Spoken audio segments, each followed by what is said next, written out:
my dears, before we begin talking about any of this, I would like to kindly remind you all that I'm not a doctor. I am in no way qualified to give medical advice, and that is not what I am doing with this video. I am simply taking facts from other doctors and research, and I'm putting it all into one place with my sources in the description below, and also explaining my experience with these things. So please keep that in mind as we go along. If you're new here, hiya, my name is Sydney. I am disabled, autistic, gay, and my gut is a mess.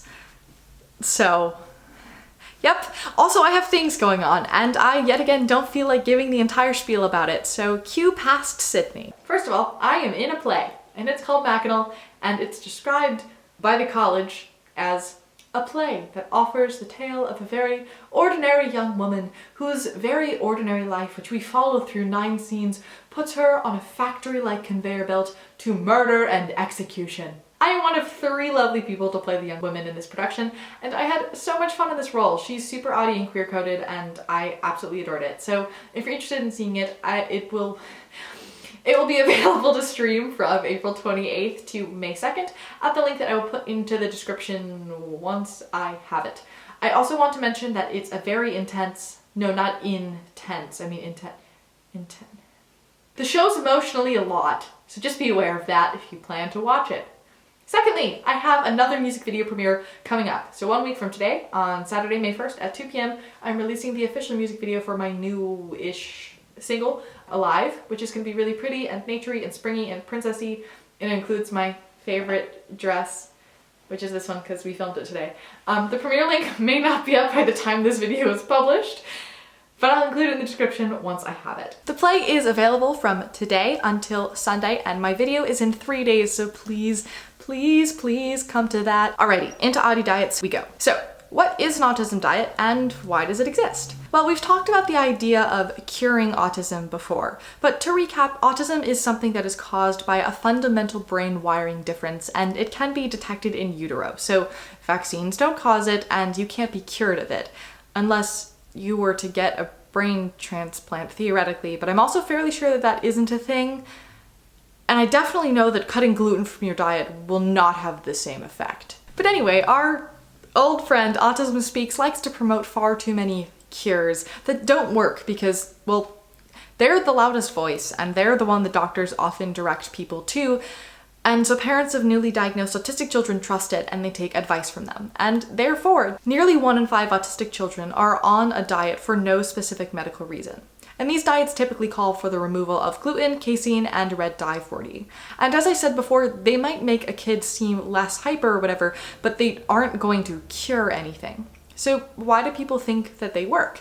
Well, it's because autistic people are significantly more likely to have digestive issues, so a specific diet might actually accidentally eliminate a food sensitivity.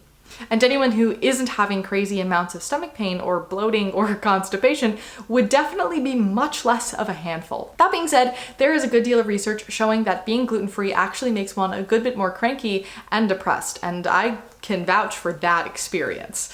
So, if you suspect that your tiny human has some sort of food sensitivity, what do? Go to a doctor. Don't come to me for advice because not a doctor. But that being said, I do have irritable bowel syndrome, or IBS, and I've gone on the FODMAP elimination diet quite a few times, and it's how I figured out that I have an intolerance to lactose, soy, MSG, and fried foods, onions, and garlic. So I'm going to talk about my experience of why I went on said diet, what it looked like for me, and things that I wish I had known going into it.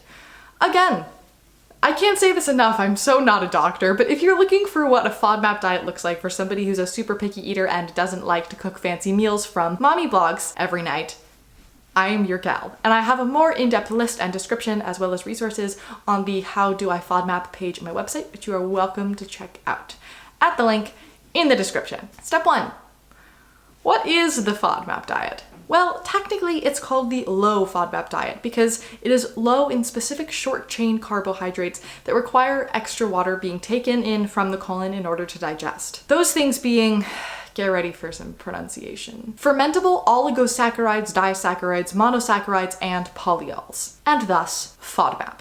The non-sciencey version of that is that irritable bowels don't like things with those bits in them because they're harder to digest. So your body may be chill with all of them except 1 or 2, or it could be not a fan of any of them at all. People with IBS tend to use the low FODMAP diet to isolate the foods that are triggers for their bowels. Then they can remove them from their diet and live a relatively normal life. Or you can be me, continuously forget the fact that you have intolerances, or just get too anxious to ask for the safer option and then have to go back on the diet several times a year because your body keeps forgetting how to digest food as a result of all the bad food that you're eating.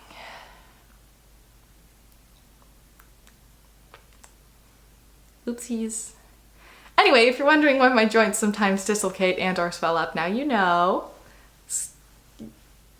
Yeah, but my point here is that you can live a relatively normal life and eat pretty normally with IBS if you're careful. I try so hard, but I do really bad. Okay, anyway, here's the order of what I did and what I learned the first time that I went on the strict low FODMAP diet, and you are welcome to put things back into the diet in any order. This is just simply the order that I put them back in, and I will explain why I put that specific order as we go along. This whole process is incredibly time consuming, and you can go one step forward and then end up going 3 steps back, but it's the best and most surefire way to understand what your body can and cannot take. So the first step is the strict diet. This bit is kind of sad, I'm gonna be honest with you, but it's important, so just hang in there. The major no's on the strict low FODMAP diet are gluten, onions and garlic, lactose, beans, a handful of veggies, a handful of fruits, pistachios and cashews, and pesto. Is that the complete list? No, it is not. You can find a link to the complete list in the description.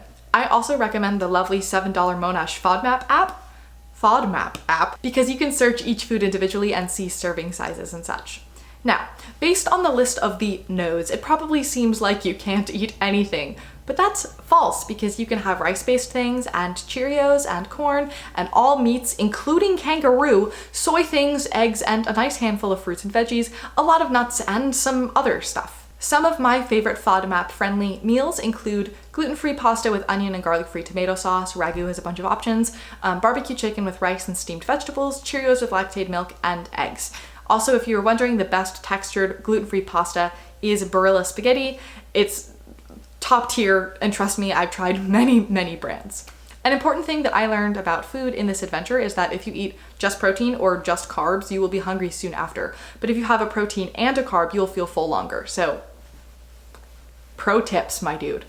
Now, my favorite snacks include a Ziploc bag of dry cereal, like a toddler, a handful of nuts, a fruit, plain Skinny Pop popcorn, plain Tostitos tortilla chips, gluten-free pretzels, plain potato chips in moderation, peanut butter, sourdough bread, the Outshine strawberry popsicles, and the gluten-free Oreos from Nature's Promise are also incredible. And there are many FODMAP-friendly ice creams and other snacks out there. But I gained a lot more appreciation for restaurants and foods after a few weeks of going to places and trying to eat. Shout out to Mega Organic juice bars. The strict diet section of the low FODMAP diet takes the longest, unfortunately, because if you started at the point where your body is almost incapable of digesting food, your bowels will take a while to heal. Again, not a doctor. So I cannot tell you what your symptoms might look like, but for me, I was eating several meals a day and losing a pound or 2 a week. My joints were dislocating constantly, and every time I ate, I would have debilitating cramping for a couple hours afterwards. There also came a point where my body refused to let me eat, so I just didn't have an appetite, and anytime I put anything in my mouth, anytime I tried to take a bite of something, I would just get full body shakes and I couldn't make myself swallow it. And I was super nauseous all the time, and I was tired, and I was so tired that I would need to take a nap after going down the stairs. Overall, not a good time. So the way that I knew that the diet was working was that first my appetite came back, and I did that thing where I just wanted to eat every single food all at the same time, just put it all in my face, constantly hungry. After that, the cramps subsided and I started to get some energy back, and then the last piece was my poops. Yes, we're talking about this, my poops going back to normal. They actually went back to better than normal, so that was super cool. But anyway, it took about 3 to 4 weeks for me to feel fully normal again. Once I felt normal, I waited another week or so, and then I added in the fruits and veggies because first of all, apples and peanut butter are the best snack. And second of all, it's super hard to remember which ones you can and which ones you cannot have.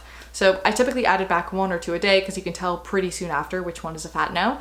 And I also really enjoyed the life hack of freezing Welch's fruit snacks. That's a very ideal texture. Yet again, once I felt normal for a bit, I added in gluten because it's incredibly hard to stay gluten-free. Also, gluten-free diets make a person cranky and kind of depressed, which I did learn about when a research paper about it appeared in my inbox one day. I'm pretty sure that my dad was trying to tell me I was being a monster. I'm sorry. Either way, it was both hilarious and quite interesting, actually. So the last few times I've had to go back onto the strict FODMAP diet, I've paid attention to it, and I've definitely noticed a mood shift once I added gluten back in. I will add an article about it in the description. Obviously, when you add gluten back, don't sit and eat an entire loaf of bread, because that's like probably not a good plan. Just have a small bit to get your body used to it again, and if things go super wonky, take a pause and go back a step or two. If you feel good for about a week or so, head on to the next step. I have beans in the next step because the most common foods people cannot have with IBS are lactose, onions, and garlic, so I decided to add those in last. I also threw pesto into the step because I had a friend who had to go on this diet who like lived off of pesto and was devastated that she had to be pesto free for so long, so this is the pesto step for you. Again, follow the general timeline of the last few additions and do the bean thing carefully because a lot of beans equals poop explosion. You know precisely what I'm talking about, so avoid that at all costs.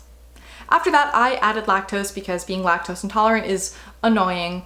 Unfortunately, I am still lactose intolerant, but if one of your same foods is mac and cheese, lactate pills are super great and they work wonders. I try to stick to taking one a day just to make sure that issues don't happen, but when I do that, they really solve all of the problems. And I also might add that mac and cheese, like boxed mac and cheese with lactate milk, is high-key better and creamier and just more good than regular cow's milk, so now you know. Lastly, you're gonna add in onions and garlic and also fried things. Again, can't have those. But onion powder and garlic powder are great substitutions if you're cooking your own food. I also tend to cut onions super thick and cook them in with the food and then scoop them out afterwards, which works really well. I'm at the point where if there's garlic on my steak, I'll be fine, and if there's a small bit of onion in something, I'll have a little bit of diarrhea, but I'll be okay. I mean, accidents happen, but a little bit of onion a few meals in a row definitely adds up, so just be aware.